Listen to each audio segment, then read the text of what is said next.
These are high-stakes assembly elections in Maharashtra and Haryana. In fact, both Prime Minister Narendra Modi and the Congress President Sonia Gandhi criss-crossed the states seeking votes. For the Congress, it's a crisis of legitimacy as it desperately tries to hold on to two states in which it has sitting governments. For the BJP, it's all about what it calls ridding Haryana and Maharashtra of Congress rule. As the pitch only rises from here on until polling on the 15th, will they be able to hold on to their voters? How will the breakup of alliances on both sides, especially in Maharashtra, impact the two parties? That's our debate on the show tonight. But first, Tejas Mehta reports on the campaign frenzy. आप लोग जागरूक हैं, अब सच और झूठ का अंतर अच्छी तरह से समझते हैं। इसलिए इस चुनाव में ऐसे किसी भी दल के बहकावे में नहीं आना है जो सिर्फ अपने स्वार्थों को पूरा करने में दिलचस्पी रखते हैं। जो लोग 60 साल तक राज करते थे, वो मेरे 60 दिन का हिसाब मांगने निकले हैं। The big two of the BJP and the Congress launching their high decibel election blitzkreig for the two key states of Maharashtra and Haryana, which go to the polls on the 15th of October. Two Congress-ruled states the BJP hopes to win, riding on the Modi wave that swept them to power at the centre just a few months ago. While Modi began his Haryana campaign in Karnal, urging voters to rid Haryana of the Congress, Sonia Gandhi launched an all-out attack on him in Meham and Sirsa. अब हरियाणा में भाजपा की सरकार बनेगी, पूर्ण बहुमत के साथ बनेगी। क्या महंगाई कम हुई? 100 दिनों के भीतर विदेशों से काला धन वापस लाने के इनके वादे का क्या हुआ? Modi chose to launch his Maharashtra campaign in Beed, the constituency of his late cabinet colleague Gopinath Munde, where his younger daughter Preetam has now been given a ticket. The BJP desperate to dislodge the ruling NCP and Congress in power for the past 15 years. श्रीमान Amitabh Bachchan TV पे कार्यक्रम करते हैं, कौन बनेगा करोड़पति।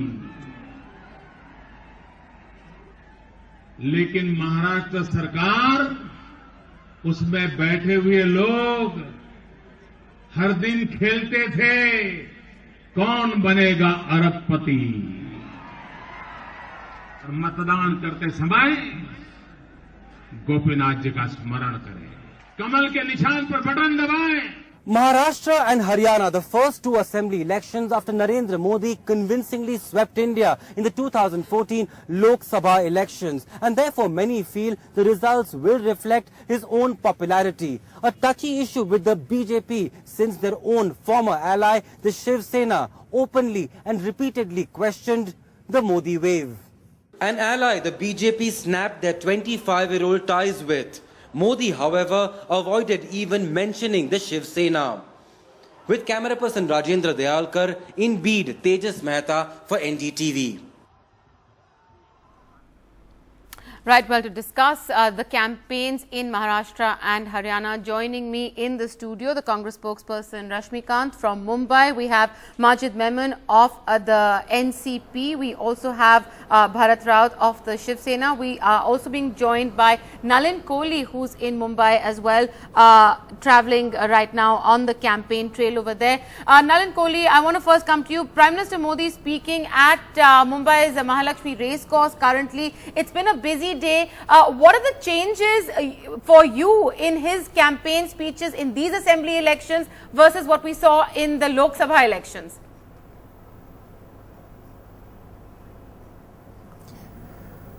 Well, first of all, I think we are all very used to the Prime Minister keeping a very, very punishing schedule. And it doesn't matter whether there are elections or not. We've seen that through and through from day one, when he was campaigning and as well as when he has become the Prime Minister. So I think working hard and pushing the limits in terms of work is something which is second nature to him. On the political front, I really don't know whether I can comment in terms of saying what's the difference. But one thing is clear, there is no difference in the electrifying response that he gets. And that's been there through the campaign when he was campaigning and during the Lok Sabha And even now, the crowd is there, the crowd responds. He's able to connect with the crowds, and basically whatever he's saying resonates with the crowds because it's based on facts or issues that touches their heart. Okay. So I think that's something that cannot be ignored. Okay. And that's something which is the focus. Right. All right, Nalin. Let's also bring in Rashmikant, the Congress, into this. We are calling this essentially also a crisis of legitimacy for the Congress party. They've got these two states which they're desperately trying to hold on to currently. For Prime Minister Modi, it's going to be a test of his popularity, as Tejas Mehta also reported. How concerned are you about the effect of his campaign individually in these two states? Well, you know, Maya, before any elections, I assume all political parties have a sense of concern because they're all looking for victory. And you know the history in both these states, that the Congress has been in power in Maharashtra for the last 3 terms, which is 15 years, and in Haryana for 10 years. But I was just watching the debate here on the television with Mr. Modi talking about Mumbai. So let me talk about Maharashtra first, where he talked about absolutely no development having taken place in Mumbai, and that if you get the BJP to power, how the entire developmental equation would change. I think Mr.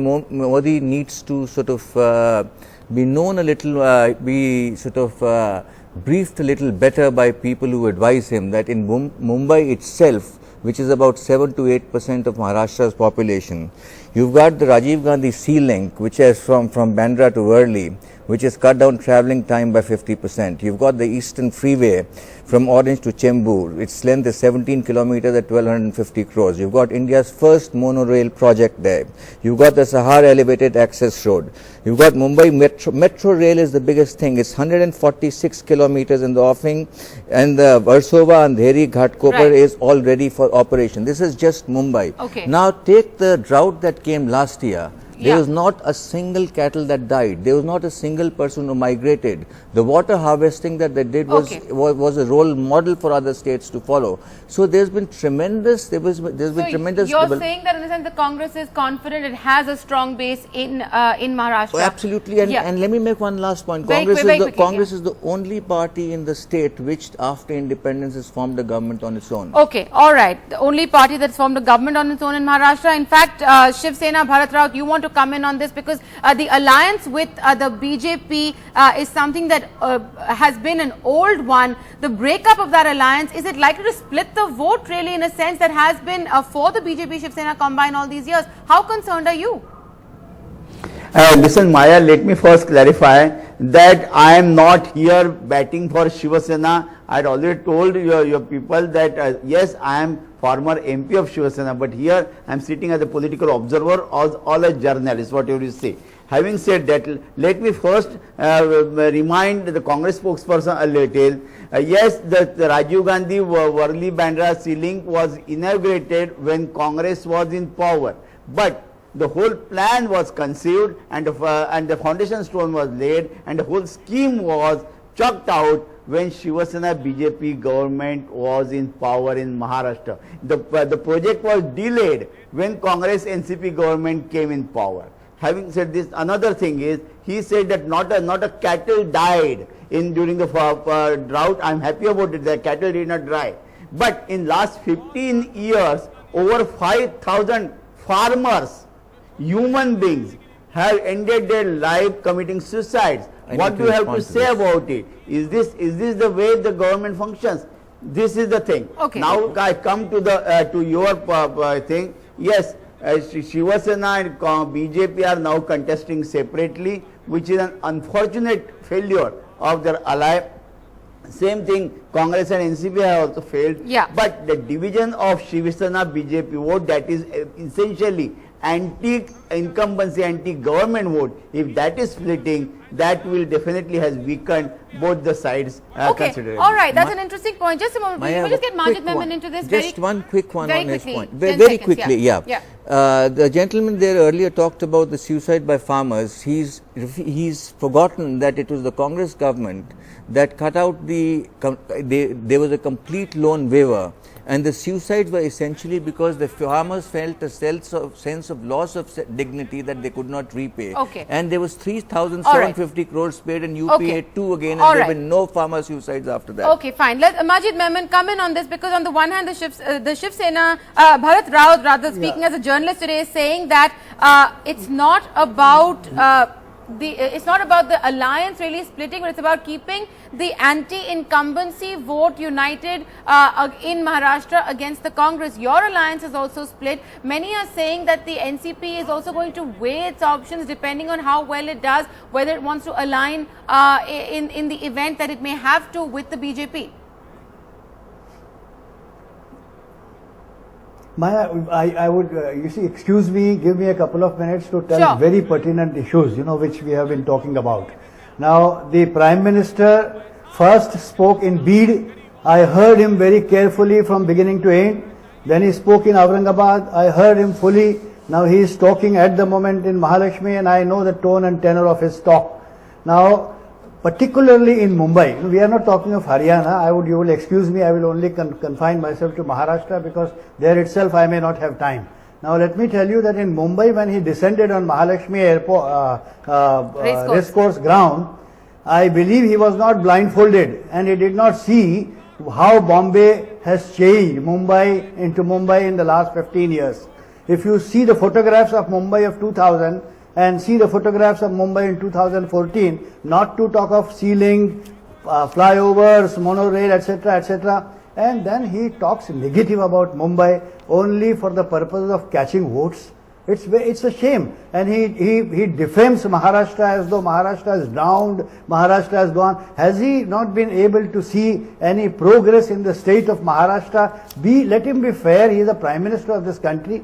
Only for cheap attraction towards asking the voters to vote for Bharatiya Janata Party, this kind of a wrong picture and a derogatory picture of Maharashtra is drawn is a matter of deep regret. 1 minute. Now, one more important thing which I must tell you. Nobody from Beed, Aurangabad or today, just now in Mumbai, can ask him, should we reject Shiva Sena? Your friends, the minister who is sharing cabinet with you, Geeta ji, please tell us, should we outright reject Shiv Sena? What would be the answer from the Prime Minister?